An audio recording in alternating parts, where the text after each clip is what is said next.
Welcome everybody, and we're delighted that you're joining us for this Peer Pressure, Does Peer Review Help or Hinder Science Reporting discussion. I'm Shirley, one of the organisers, and I'm going to hand over to the wonderful chair, Martin, in a minute.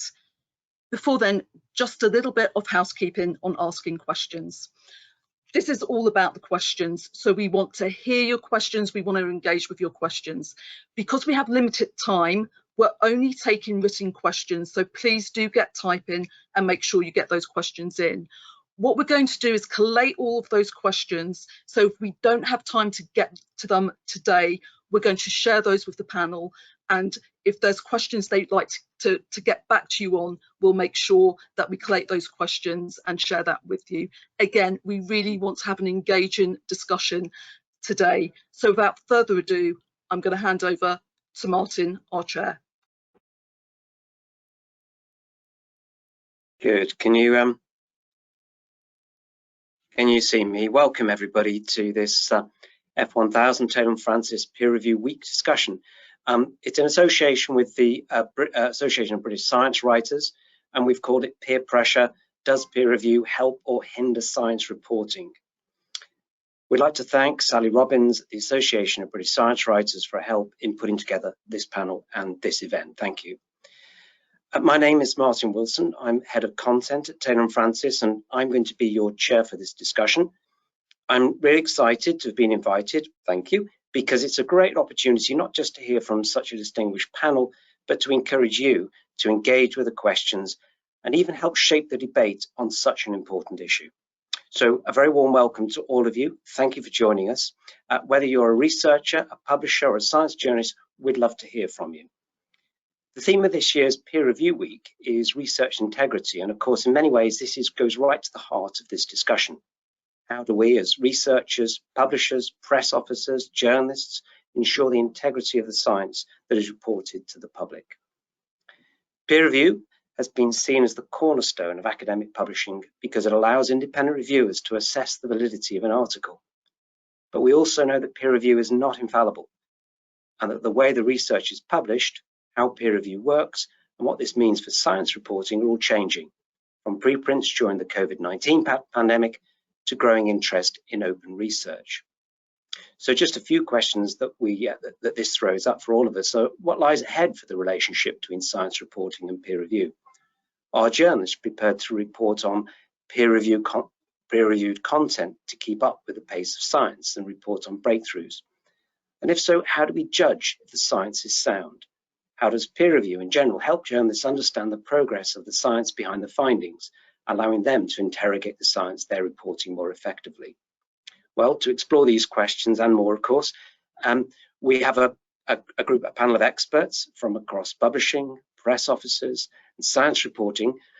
I'm going to ask them all to give their initial take on the subject. We've asked them to prepare 3 minutes on this question before moving to questions both from me and from yourselves. So please do start typing those contributions as we go through. But I'd like first to introduce the panel. I think at this point, do we put the cameras on?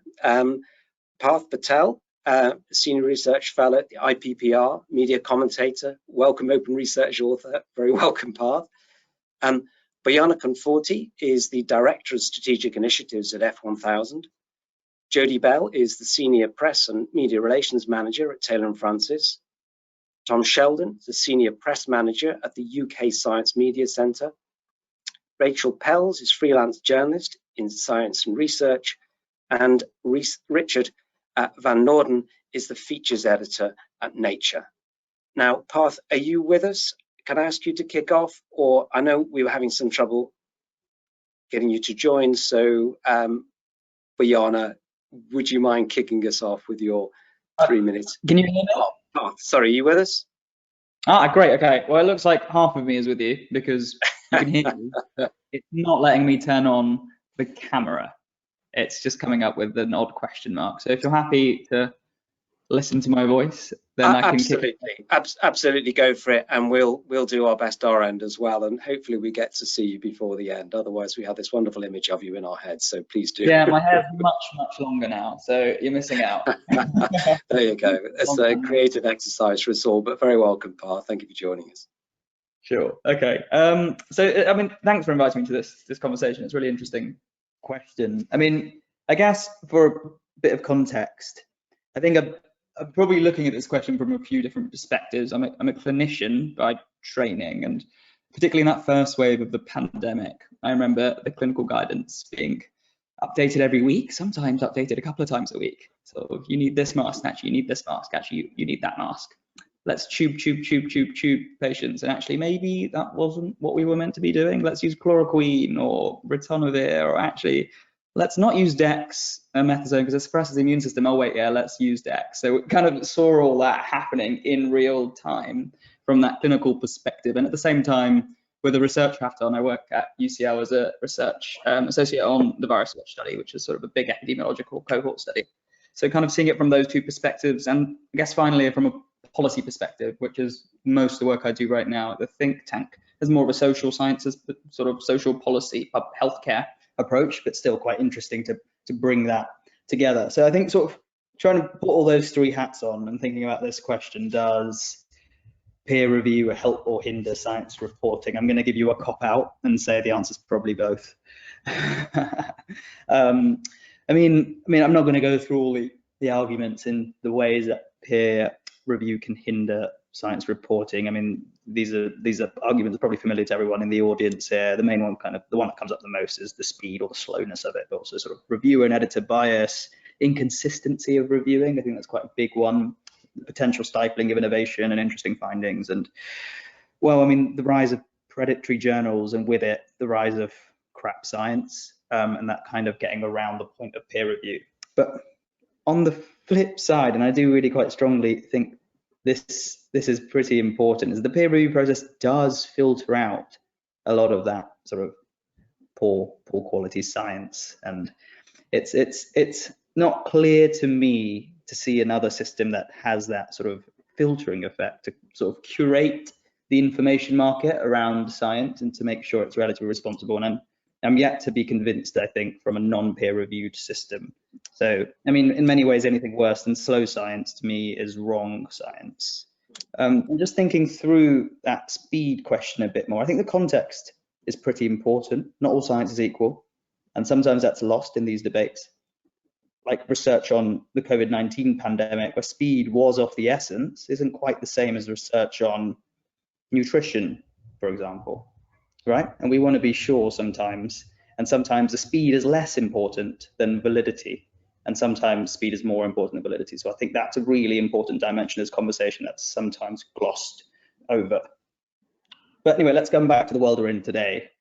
And from a publication perspective, the sort of the shift from pre-publication peer review to post-publication peer review that we've seen over the past couple of years as a result of the pandemic, I don't see that reversing. I think that's something that's happened, and I suspect many academics will continue in that vein. And we're about to see that, I think, ripple out of COVID-19 studies, and obviously everyone became a COVID-19 researcher over the past couple of years, but into these new domains, into these other domains. And where it had benefits for the pandemic, I suspect it will bring with it some new risks, and some of those risks quite high. So that guess that for me, it's something I would take with caution. So it takes us back to, okay, what do we do in terms of, we broadly have the same goals here.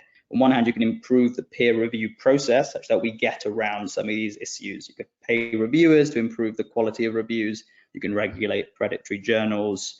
You can improve the quality of fast track publications used within peer reviews. But on the flip side, it's not just about the peer review process in terms of the problem we've defined. I wonder if we also need to improve reporting. Now, I'm not naming any names or pointing any fingers, but it's not all science reporting is equal either. You know, sometimes you read the write-up of a paper in potentially like a really widely circulated newspaper, and there's no citation or link to the paper. It's not clarified if it's a preprint or a peer-reviewed paper. The findings are just described without any question of the validity of those findings or the methods used. And if you are one of these people that's going to Google the name of the author and try and work out what the latest publication Google Scholar is, and is it that paper, then you say, oh yeah, wait, so this is a public attitude survey based on about 400 people. Interesting. That really shouldn't be in somewhere like The Guardian. So I think there's a question here about improving the quality of science reporting, whether that's training science reporters or bringing these into the teams, whether it's updating editorial guidance on science reporting. That's part of this conversation too. And maybe I'll end there because I'm probably at my 3 minutes and you've had enough of a non-face speaking at you. But those are probably some of the things I just wanted to set up to frame this conversation.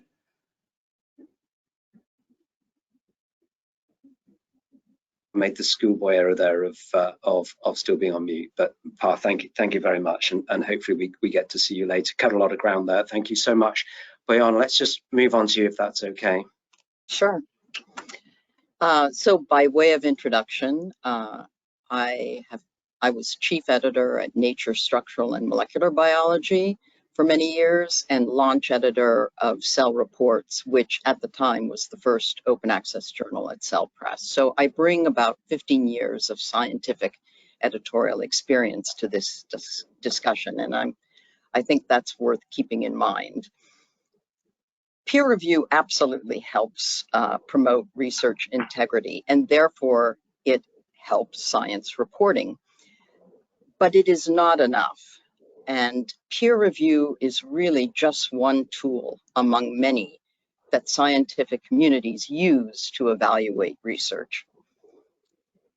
The other point worth making is that papers have become increasingly multidisciplinary, and as a result, few, and I would argue if any, reviewers can adequately address all aspects of a paper.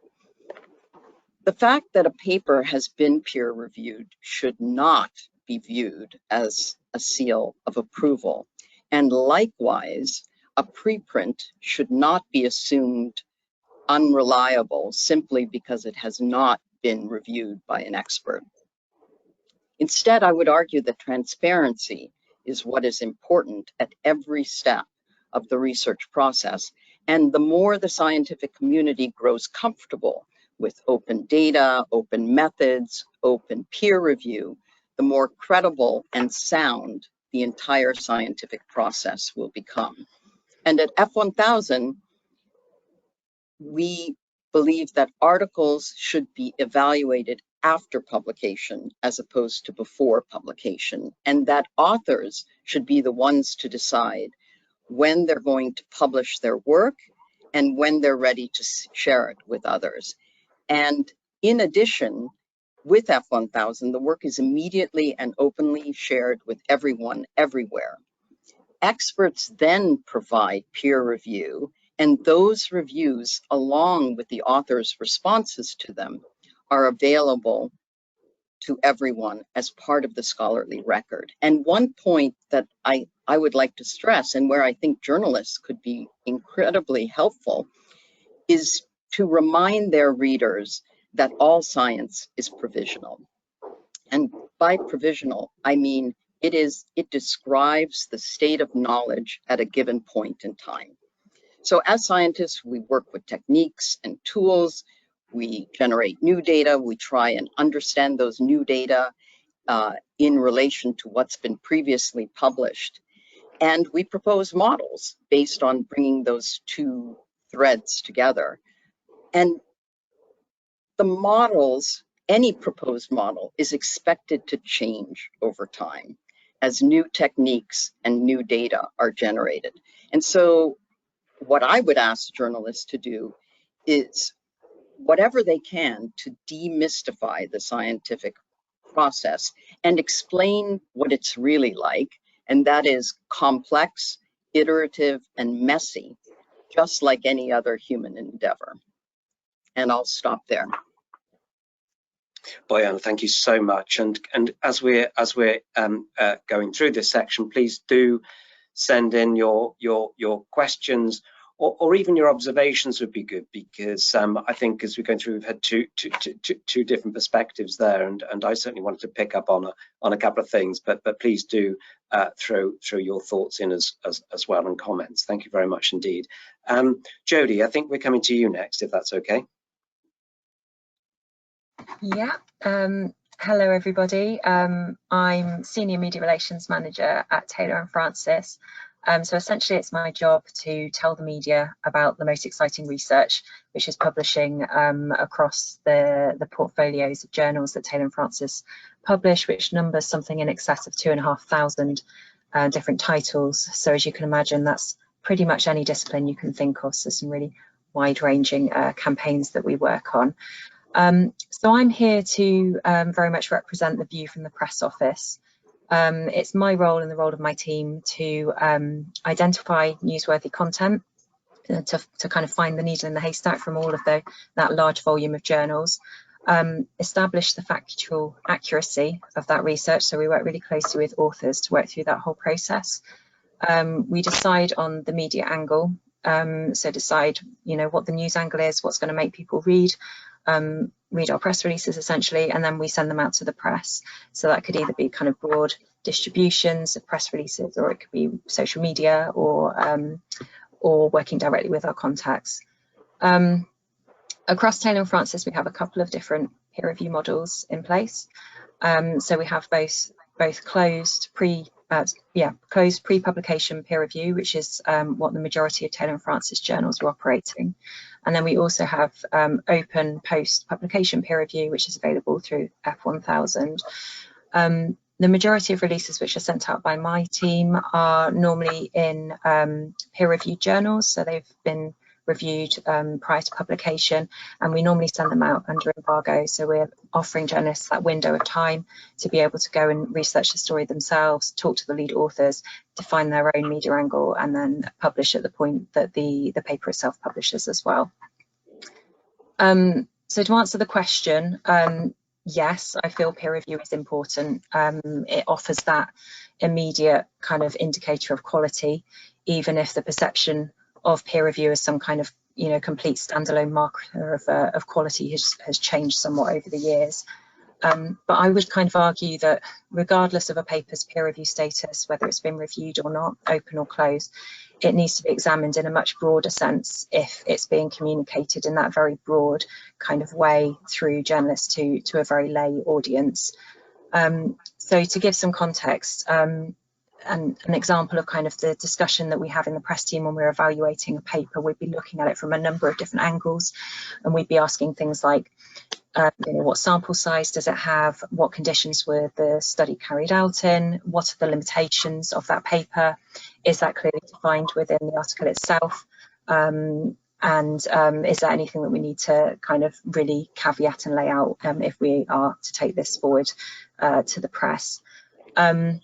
So we run all of that initial scope. We have some pretty lengthy and sometimes distracting discussions in the team about it, go through all that analysis, but then we also dive even deeper into the detail as well, and we work alongside colleagues in research integrity.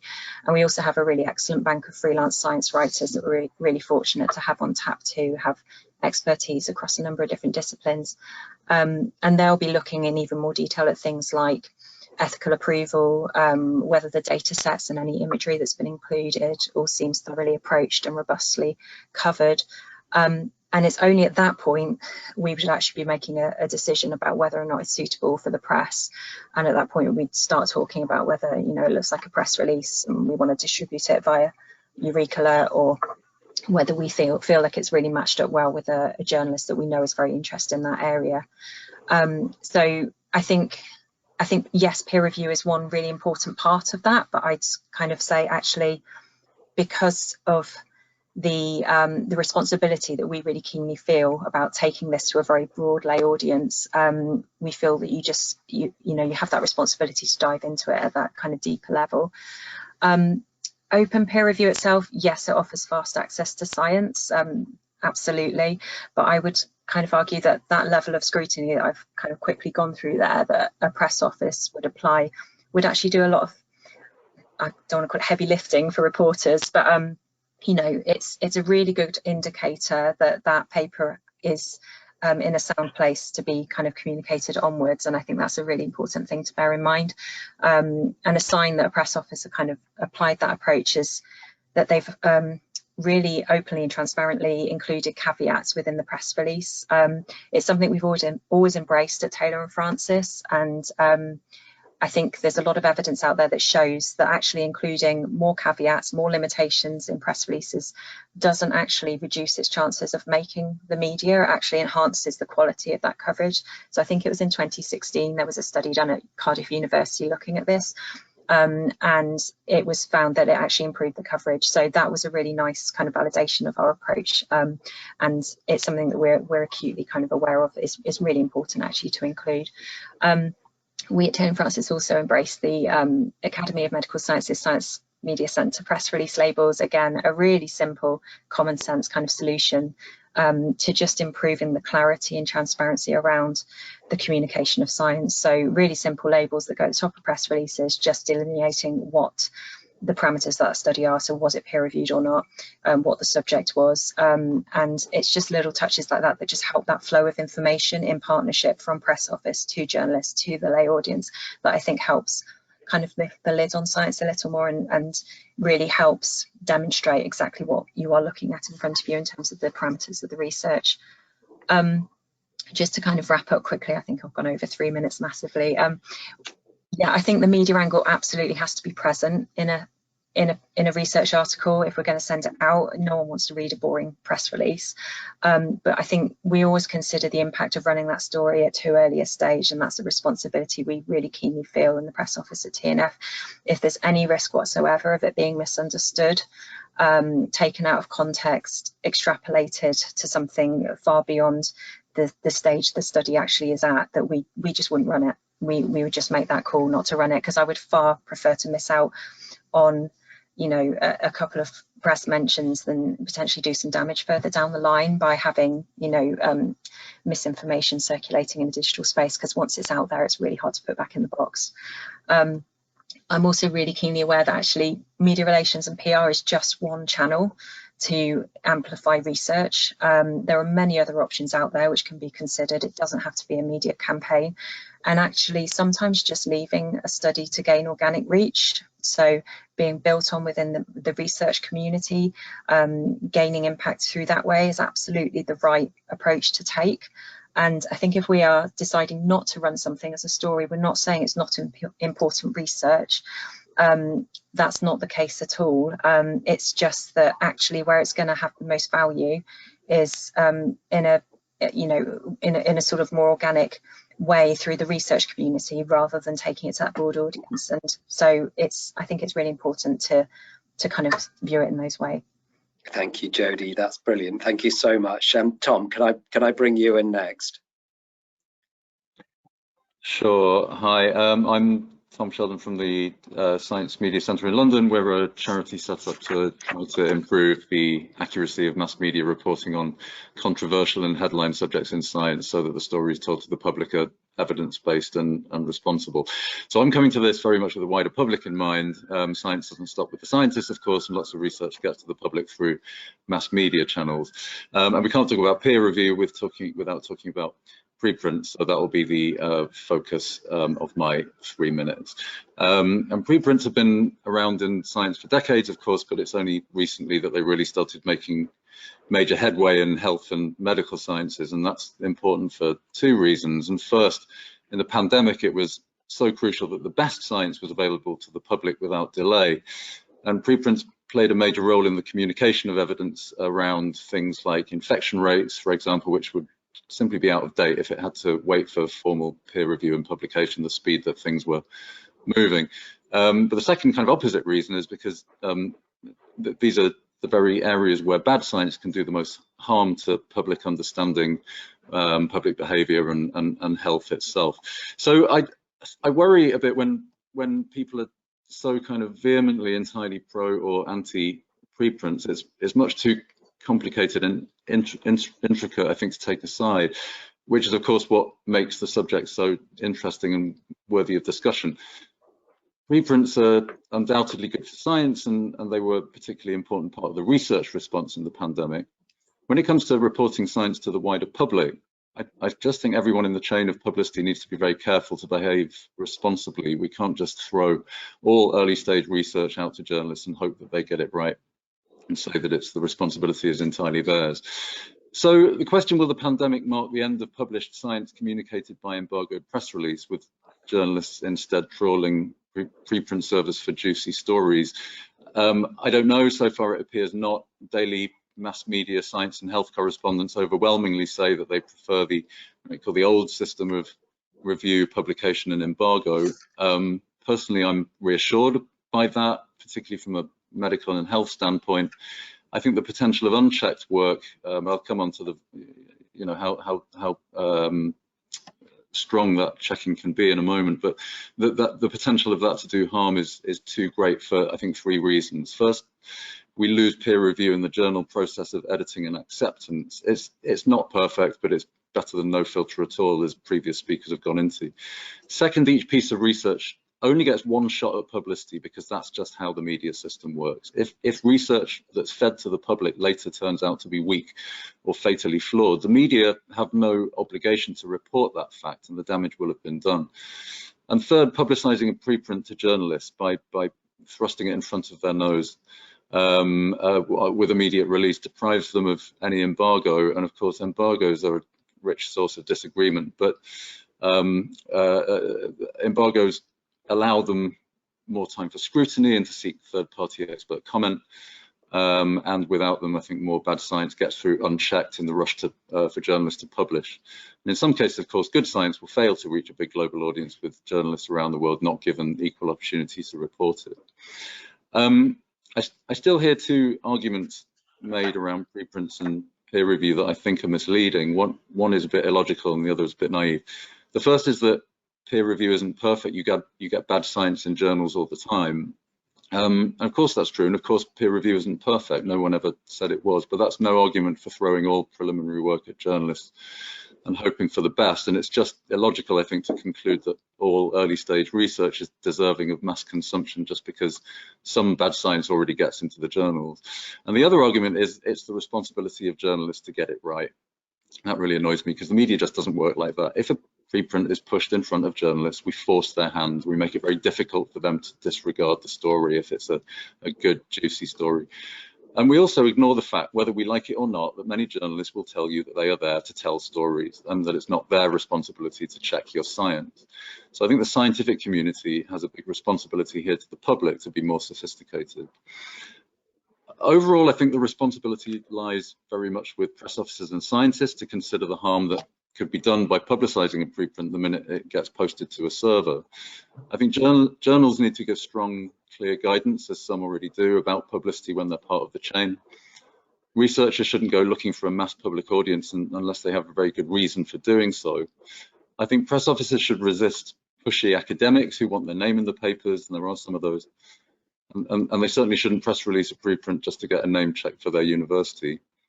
And where a piece of research does merit mass publicity without waiting for formal peer review, and I accept that case can sometimes be made, I think a very clear press release should be issued with everyone in that chain taking care to avoid hype and stressing caveats and anticipating public impact in much the way that that Jodie talked about a minute ago. So to finish off then, just going back to the title of this session, if I have to pick a team here, I'll say that peer review is good for reporting science to the wider public. It's partly about embargoes, which give those overworked journalists that crucial breathing space to seek experts to help them assess complex new claims.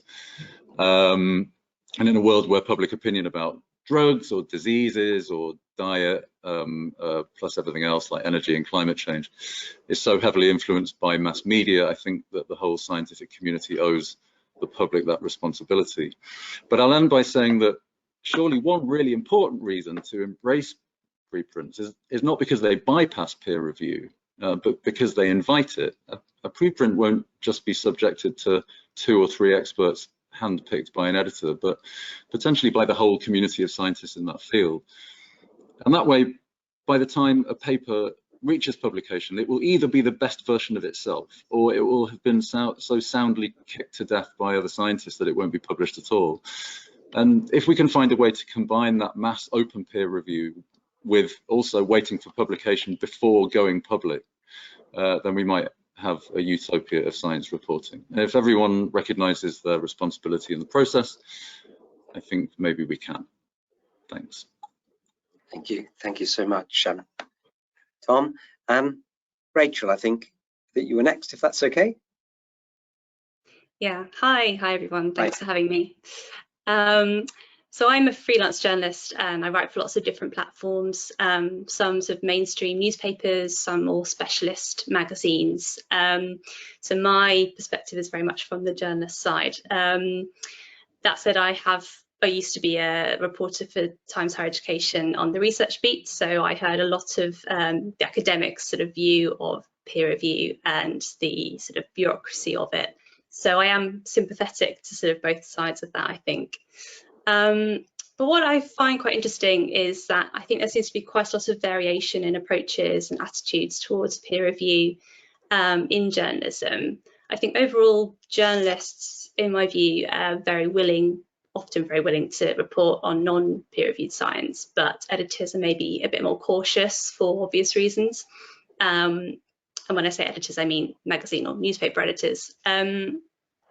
So where I get my news from, obviously press releases are one source, but if I'm honest, and especially as a freelance journalist, I quite often don't go to press releases because that to me signals that the story is being sent to lots of other places, and actually what I need is a unique story or something that no one else has spotted.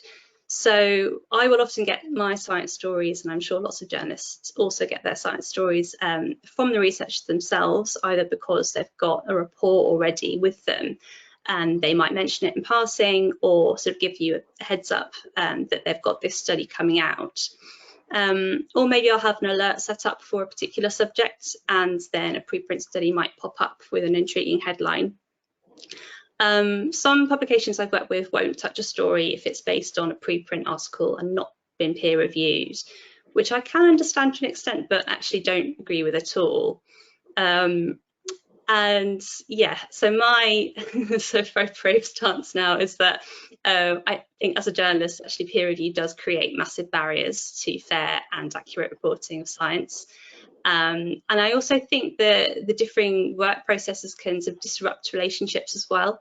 So to give you an example of that, so I had a recent quite awkward exchange with a situation. I had a feature commissioned for a magazine, and I won't name it or give you too many details, but I had this piece ready to go. I'd interviewed a couple of researchers about this preprint paper, but also some other studies that they had done that had been peer reviewed. But the interesting part was the new bit, the preprint. And there were a couple of sort of minor queries on it from my editor, which I took back to the researchers. And they basically got spooked and said, oh, actually, because the preprint was now going through peer review, they wouldn't be able to comment, and they wanted me to not publish my feature. And that really surprised me. I hadn't sort of come across that really before, but the reasons they gave were because the journal had actually told them not to talk to the media, because I think maybe they were sort of worried about a conflict of interest there. Maybe if I'd published this story and then the reviewers had seen it, they might have that might have impacted their review somehow. And it's unfortunate because it put me in an awkward position. It put the researchers in an awkward position because ultimately they wanted the science out there, but I think they were scared to sort of put a step wrong with the journal. And it also put my editor in a very awkward position because they've now got a gap in their magazine which they've planned. And I think there's this difference of understanding between the two worlds, which for me is a problem. There can be a bit of a stubbornness on both sides maybe, but the difference is that unfortunately in journalism we do have much tighter deadlines and we're under different publishing pressures. So that can be frustrating, and it affects the relationships which ultimately help to bring scientific research to a wider public audience. So related to that, the other thing I wanted to say is I think we do the general readership a disservice by withholding scientific findings. So just because they haven't been sort of verified by 2 or 3 people, I think it's quite patronising because it suggests that the reader doesn't have the ability to make their own judgments, or that they're not interested in maybe the early stages of an idea. I think in general readers are a lot smarter than we give them credit for. And what maybe a lot of scientists don't sort of understand or don't always agree with is that just because something isn't proven or perfect in its review, it doesn't mean that it's not of interest or it's not news. And I'd say actually on the contrary, that this is often science that's been funded by the public, so they do have a right to read it. I don't agree with this sort of gatekeeping of science by some press officers. It's so interesting to say. But of course, there is a huge duty on the reporter as well to be, I think, really open and honest about the potential impact of the science and its limitations, and make it clear that if it hasn't been peer reviewed and what that means. I think there could be a lot more done to sort of make that the norm. A lot of us in our journalism training do media law training. I think we could probably do with a lot more of this sort of side of that within journalism courses as well. But yeah, the worst case scenario, a preprint, maybe it's reported on, it's found to be bogus, or there's some error that impacts the results. But I think if the piece of journalism already presents the limitations from the onset and reports on it as accurately as possible with the necessary context, then readers will understand that it's all part of the researching process. So yeah, and the outlet can also follow this up with another news story or a correction, which does happen. I can appreciate that, it's sort of in many ways peer review is maybe the best approach we have in quite a sort of flawed system without many alternatives, and hopefully the fact that it exists means that scientists are encouraged to sort of take more care in the write-up of their study. But I would also counter that by saying that publishing a preprint and making it open access is arguably has the same or a better effect, because I think, as Tom said, you're opening it up to a very wide audience of critics. But yeah, just to sort of wrap up and finish my 2 cents, I would say that, in my honest opinion, peer review is just hugely outdated, and it's often just, I think, irrelevant for good science reporting. I think it should exist, but that there's far too much emphasis placed on it, and it puts fear where fear doesn't need to be in the minds of the researchers whose work you're trying to promote, and that can also just lead to a barrier in good reporting. Yeah, thank you. So thank you, Rachel. Richard, I'm sorry, we're coming to you last, and I know we are probably running out of time, so I don't mean speak quickly, but please.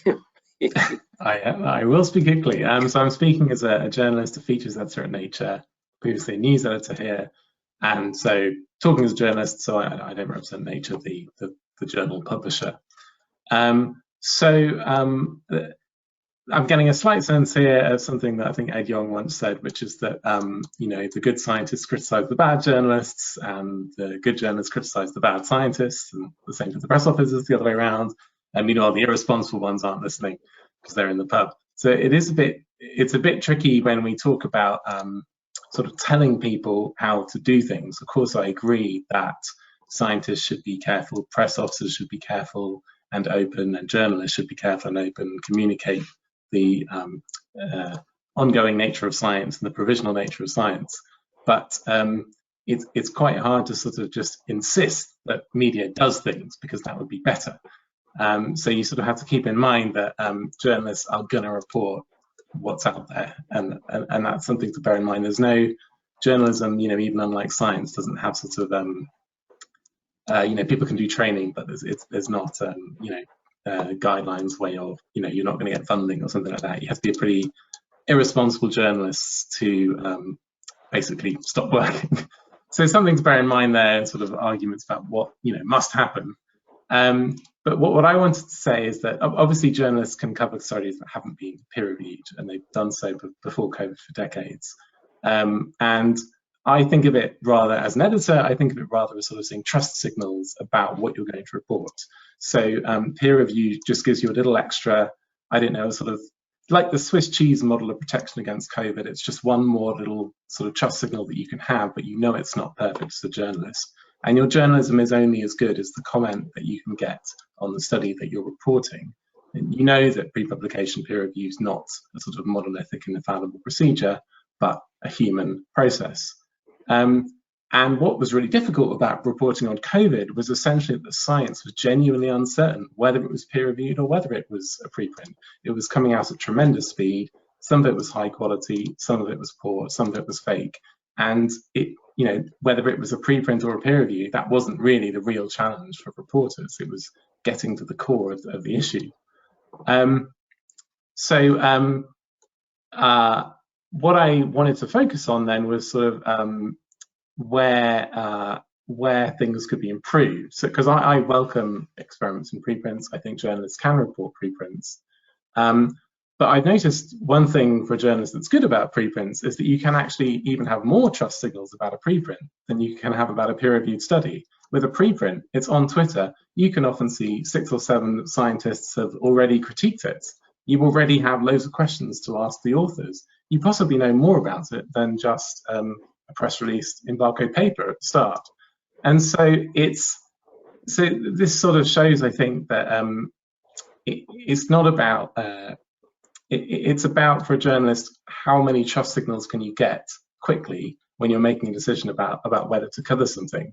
And so it'd be great if peer review, pre-publication peer review, could come with more trust signals, if it were more open. What did the peer reviewers actually think about the strengths and weaknesses of the study they reviewed? What about these automated style checkers, stats checkers, image checkers that we're seeing at this stage? This would all be so great for journalists to know about, and there could be much more information that's brought out of this black box and given to journalists, and it would just be more trust signals for them to sort of think about when they're deciding whether or not to cover work. So that's sort of what I think that we'll see the transparency. We'll see much greater transparency both about pre-publication and of course about post-publication peer review. And just finally, I do think that as scientists put out their paper as a preprint, I don't really see how to get sort of open but private post-pub peer review, Tom. I'm not sure how it's going to work, because, you know, once something is out there in the world, that says to me that the scientists who wrote it are confident enough to put it out there and make it available to anyone. And I don't see any future in saying, we've put it out there to anyone, but we want to keep it private. And like I said at the beginning, you can't sort of tell journalists to do that anyway, because, you know, a journalist will write a story. Even if the authors won't talk to them, they may go ahead and write a story. If they or their editor think, well, I've got enough understanding about this, other people have commented on it, and my judgment is I'm not going to be severely misleading my readers by telling this story, and the scientists who wrote the paper think it was good enough to put it out there. So those are just some thoughts about the way pre-publication and post-publication peer review is working. Richard, thank you so much, and thank you very much, everybody. I think I'm going to, if you don't mind, Parth, bring you back in, because you feel I'm afraid we still can't see you. But the question I wanted to pick up on is actually something that you were talking about there. I was very interested in that kind of much more nuanced view, and obviously you've all been speaking about how science is not just speeding up, the greater uncertainty, the greater cross-disciplinary nature of it. All this is making it much more challenging for a journalist. I've been a journalist, I know what it's like on that side. And my question to pick up from Richard, if you don't mind, and actually Rachel, you said this, kind of had this lovely phrase that's ringing in my head about kind of the early stages of an idea, and that's kind of, I'm afraid I've not moved on beyond that, because I just thought was so interesting. But Richard, you said, where can we improve things? And so my question to Parth, if you don't mind first, and then maybe one other, and maybe it's actually one of the publishers, because what more can we do?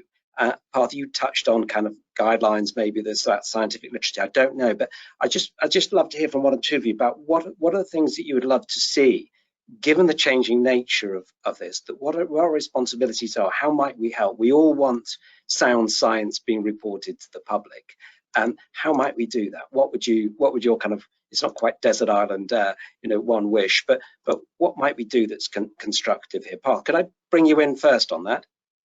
Yeah, sure. I mean, this is the $1 million question, isn't it? It's sort of, we all want a system that provides us high quality science in a rational, reasonable, accurate information market at high speed without any bias in it. And the question is, how do we institutionalize that?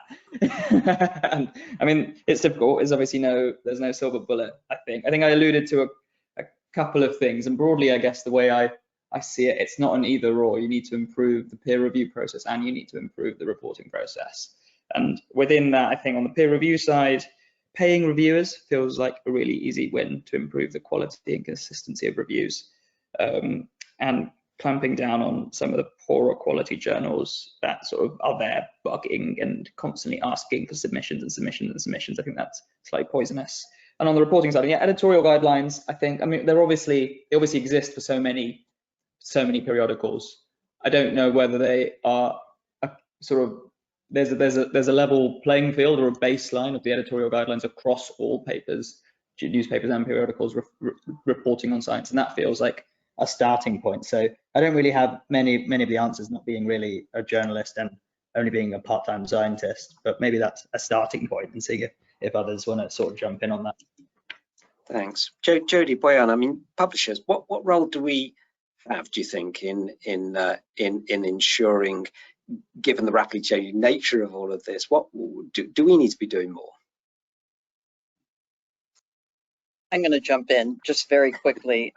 I mean, Richard's point about signals, I think that's incredibly important. Preprints do go through some certifications, some checks. What isn't, it's just not obvious to everyone, to readers, to journalists, what those checks are.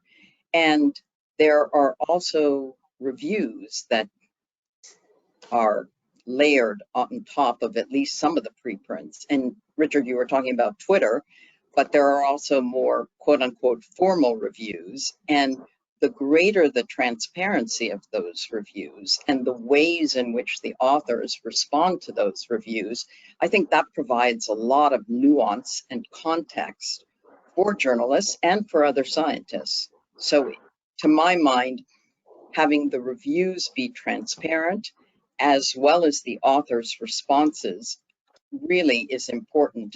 And also having those signals, knowing that it's been checked for plagiarism. There are data availability statements, there are ethics checks. All of those are really important because each of them alone doesn't stand alone, but together they give you some confidence that you know, it has undergone some kind of check.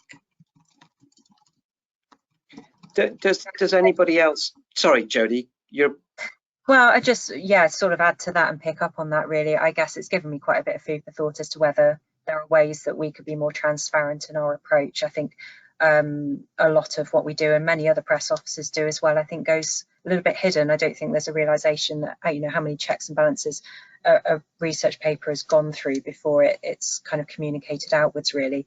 So whether we as press officers, yeah, can do more to kind of to lift the lid on that a little bit in that communication, if there's an appetite for it. I guess there's always that balance, isn't there, of, you know, over too much, when's too much information, because we're kind of acutely aware that we want to send out you know, eye-catching stories as well. So but yeah, I mean, as I kind of outlined, I think earlier, we work really hard to try and include that basic information so that, you know, reporters can find it if they need to, and work alongside, you know, organisations like the Science Media Centre to make sure that we're adhering to those guidelines as well. So we'll continue to kind of work towards that path, but we're always really interested to know, you know, where we can improve on that, and if there's an appetite for it, then that's obviously something we need to look at.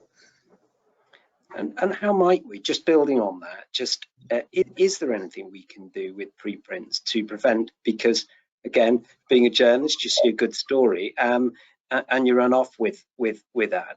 Should we be doing more to make that difficult? Do we have how might we, I'm trying to get to this kind of balance, if you like, between that speed and transparency, but also knowing how things do work and the pressures on journalists to get those sexy stories into the newspapers or into their journals.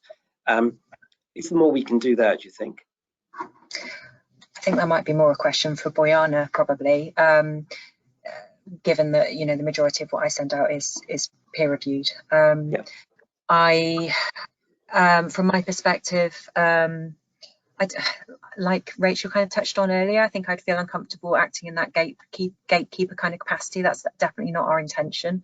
It's tricky because that's the position we're in. We are making decisions about how to promote something, and the channel that's most appropriate to do so. You know, we can't tell journalists about every single paper, and there are things that we miss that come through, but we do have services in place to try and mitigate some of that. So, you know, we offer free access to journalists to be able to go and do the research themselves on our platform, regardless of whether it's behind a paywall or not. We offer the embargo area on our website so that we can gain, you know, journalists can sign in and gain access to embargoed papers whatever time of day it is. We try to look for where there are barriers and try and reduce those where we can. So yeah, I kind of feel like in that sense, we're trying to reduce barriers, but in terms of preprints and policing that, I don't know if that's our role really.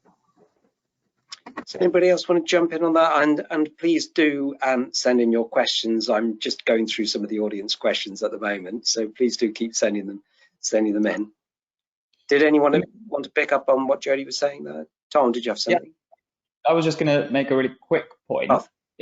That, I mean, in some ways, science journalism isn't completely different to general journalism. You know, if I'm a journalist reporting on the Ukrainian war and someone gives me a tip off, I'm going to fact check it. I'm going to speak to people who might know what they're talking about and work out, is this reasonable? So similarly, if you're going to report a preprint, you can speak to, let's say, 4 to 5 experts from slightly different perspectives and sort of get that slightly, I mean, it's not a robustness check, but it is something that would improve the validity of what you're about to write. And I think that, for example, could be part of an editorial guideline.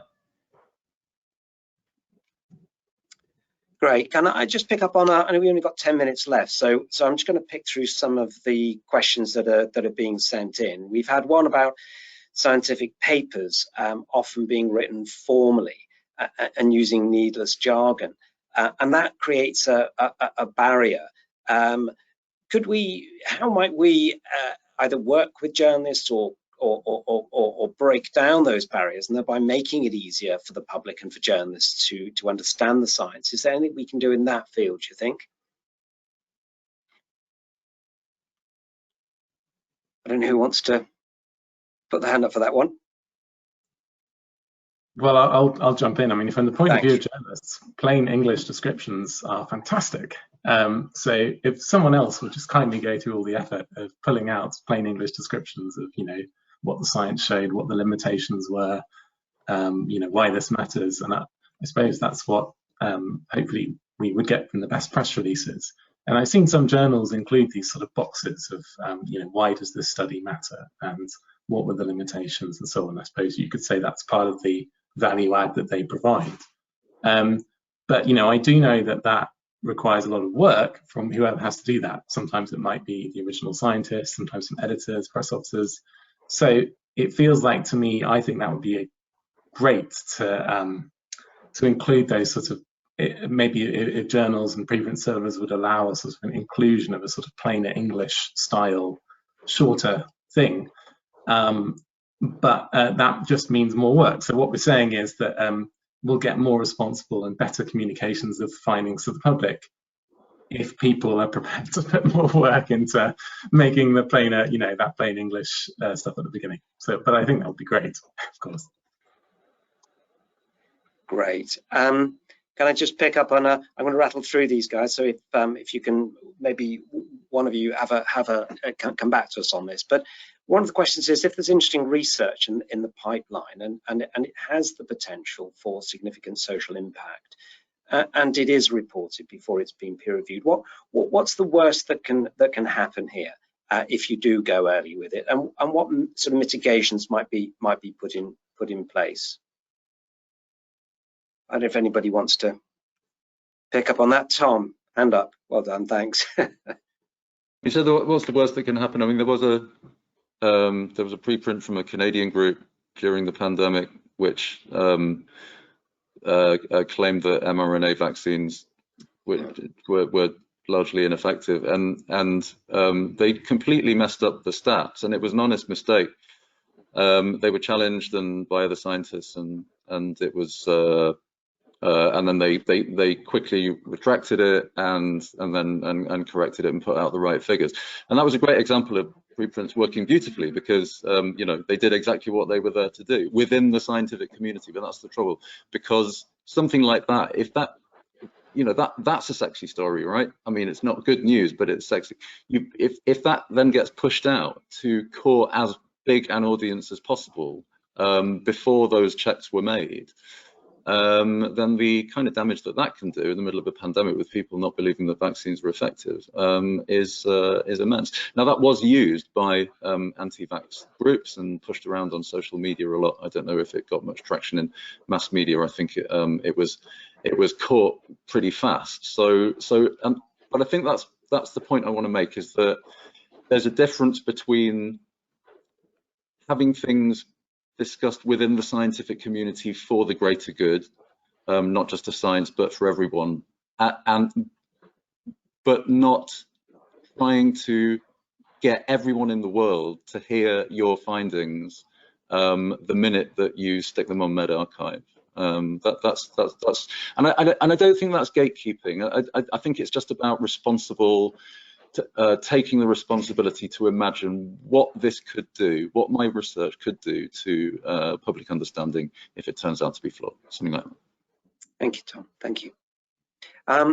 I'm just going to pick another one, which is around the specialization of science, and as it becomes more specialized, there are more barriers with the public, and of course this could be very impactful research. What role should the scientific community be playing in this, in helping to break down those barriers and make this accessible to the public? Anybody want to take that one? Yes, Rachel, thank you. Give it a go. Yeah, I mean, I suppose it's not really for me as a journalist to say what scientists should do, but I think what is really always helpful is just being open and sort of communicative on things. I think it goes both ways. You know, I've spoken to a lot of scientists in the past who are just very sort of fearful of the media for, I'm sure, very fair reasons, but it's, you know, it's hard to sort of get the point across sometimes that actually you're maybe compounding the problem by hiding yourself or the research away. It's better to sort of talk through it and just communicate better. I think slightly tangential, but I think what is really interesting at the moment, what's happening, there's a few sort of different approaches to peer review, you know, making the peer review itself open. And I promise I haven't been told to say this, but what F1000 is doing, publishing articles first and then inviting peer reviewers and sort of putting that all in the public sphere, I think anything like that is just good to reinforce that sense of trust and also speed up the process. But yeah, I think there could be a lot more done to just, I guess, help scientists communicate better with journalists and journalists communicate better with scientists. We are still two separate worlds a lot of the time, which is unfortunate. Yeah. Thank you. Are we okay? Is everybody okay just to run over a few minutes, or is anybody, because we've got two minutes left, is that okay? We just had a couple of other questions to pick up on, if that's okay. One that's coming is about the ethics. You know, speaking up on a discussion earlier. Something Jodie, I think, just touched on, which is the kind of some of the ethical issues and making sure the content is present before sending to the press and so on and so forth, and the responsibilities of publishers. Do all publishers, in your experience, feel that same sense of responsibility? And should they? I mean, is there a kind of quite a level playing field, but is there I don't ask you to call names out, but is there a great disparity in this in terms of how the roles of publishers are kind of viewed in terms of the relationship with journalists and our sort of commitments to getting sound science out there to the public? Yeah, Jodie, go on. Well, to fly the flag a little bit for my my counterparts at other publishers, I think there's a really fantastic community of science press officers who really are, you know, operating at a very top level in terms of the quality of the output that they send out and the diligent approach that they take. You know, I've met some really wonderful colleagues through the STEMPRA network, the PR Association of Professionals Working in STEM Subject Areas. So maybe that's my biased view that I'm seeing. They're the people that I interact with, and I think there's a really great community of people there. But I'd be really interested to hear from other people on the panel as to what their personal experience was with interactions with other publishers. If I can jump in, I think that there's, in my opinion, there are high quality journals and low quality journals, and high quality and low quality in every field of life, journalism, press officers, science. But the thing is that I think that some of the low quality journals are in a kind of cargo cult way aping the appearance of trustworthy and, you know, real science. And they're able to do that because a lot of the systems that go into making trustworthy science are black box systems. And so they're able to pretend they look like real journals. And I mean, journalists know this as well. It's not like, you know, we're completely credible. So this is why I think there's more and more pressure for journals that say, you know, we're trustworthy, and we take great care in putting out good science, and we take great care in checking and following up on science that's later, you know, has a problem with it.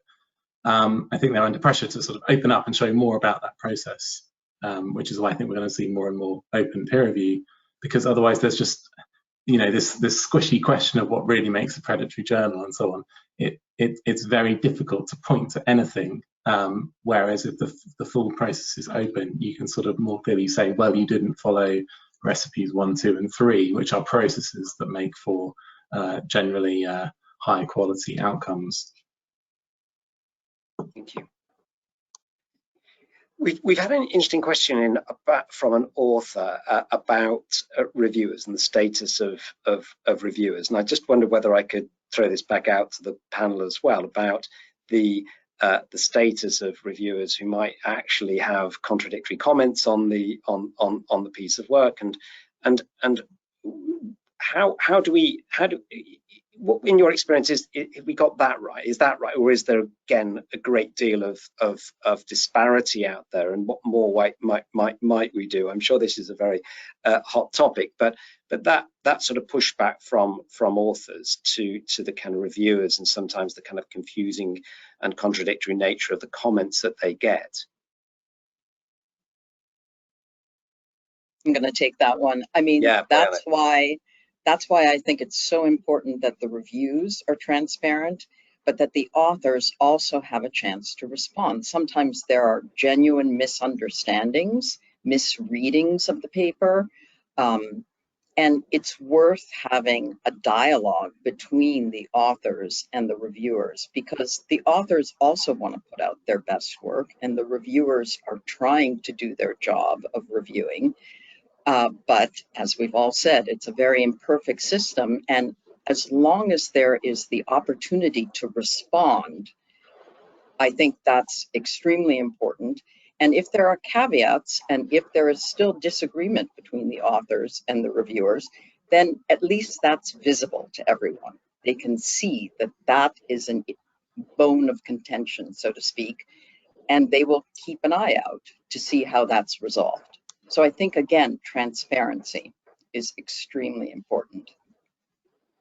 Thanks, Brian. Does anybody want to add anything to that? I think if not, we might just take one other question that's come in around again, responsibilities to educate the public. It's about scientific literacy and the role that all of us play, the publishers, academics, media representatives, and so on, all of us. Have to explain things like preprints and the status of them, peer review and what that is, and so on. And it may be one more for journalists, but also in terms of how we might actually get more into the public domain at some of these issues, and maybe whether you feel we're doing a good job, or a good job's being done out there, or indeed actually among the public there's a great deal of confusion. And does it matter? I don't know whether everybody else put their hand up for that one. because it strikes me as being an important piece of kind of scientific literacy, but I don't ever see stuff like this being reported, not in the main journals anyway. And there seemed to me through COVID there was a great opportunity to kind of explain some of these terms and how the scientific process worked and the status of the research and so on. But I didn't see much, so I got frustrated and I was just a reader. So can I throw that back out to the panel?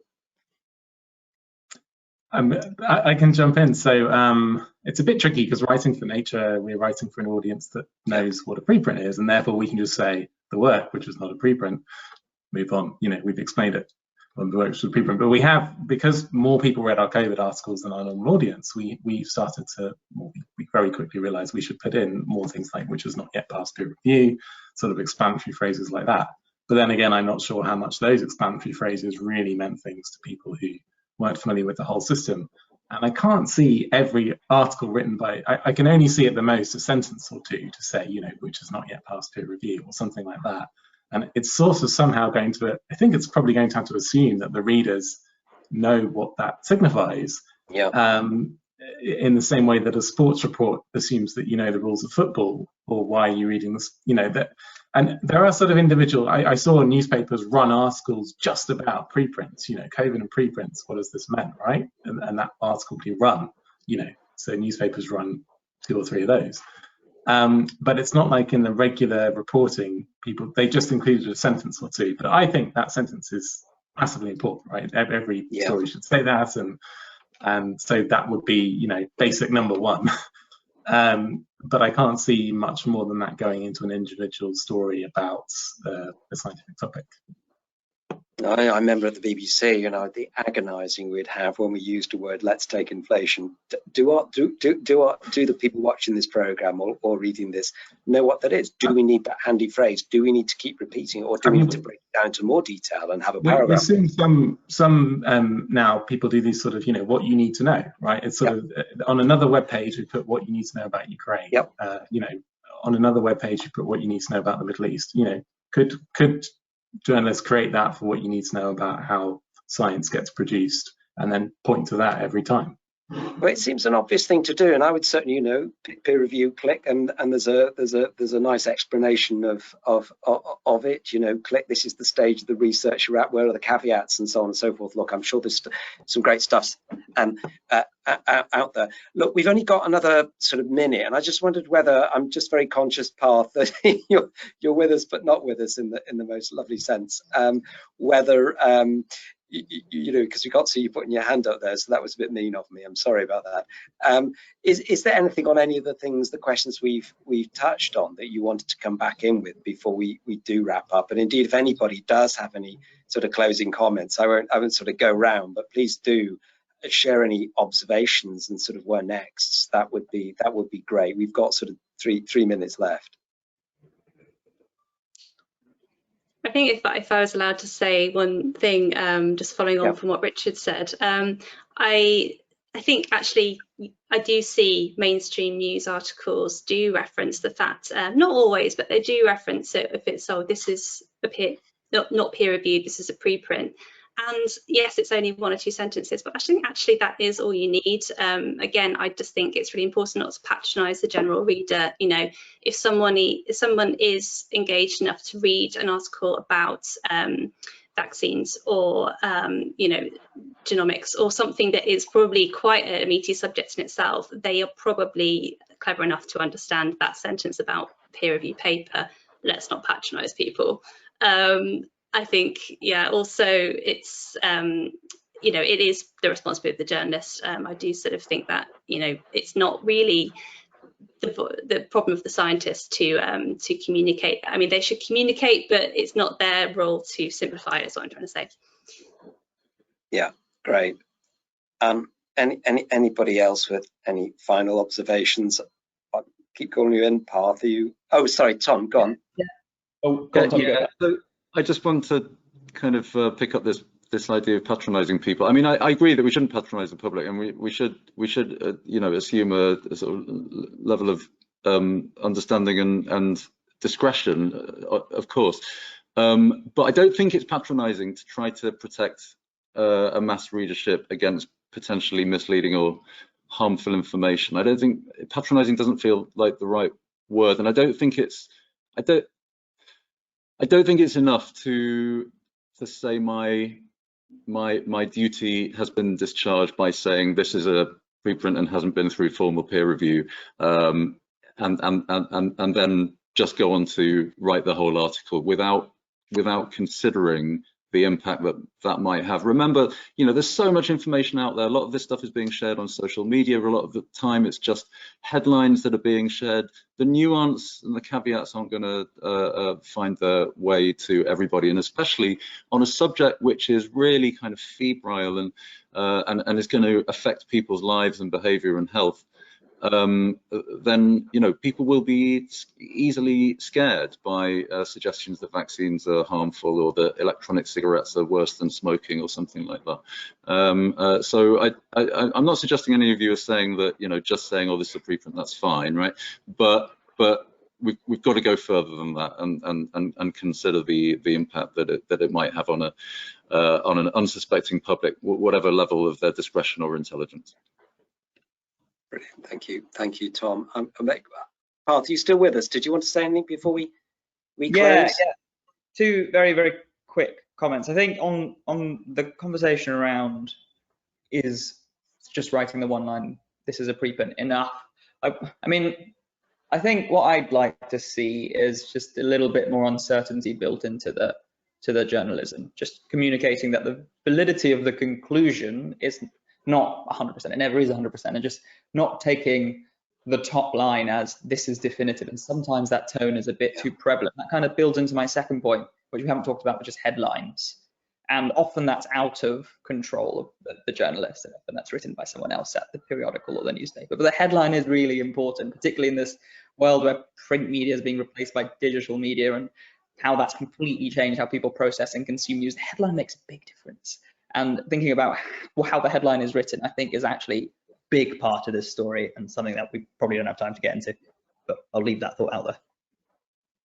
Oh, thank you so much. I think we should probably wrap up there. But before we do, I just want to thank you all so much. It's been not just a really informative and insightful conversation. I've learned a lot, thank you, but it's been a really lively discussion as well. And I can see the kind of, I think there's probably more agreement on some of the key issues than disagreement, but I can see also the kind of areas of different perspectives and different emphasis. So I really do hope we can continue this conversation, perhaps in a different forum, and then one day together. That would be amazing.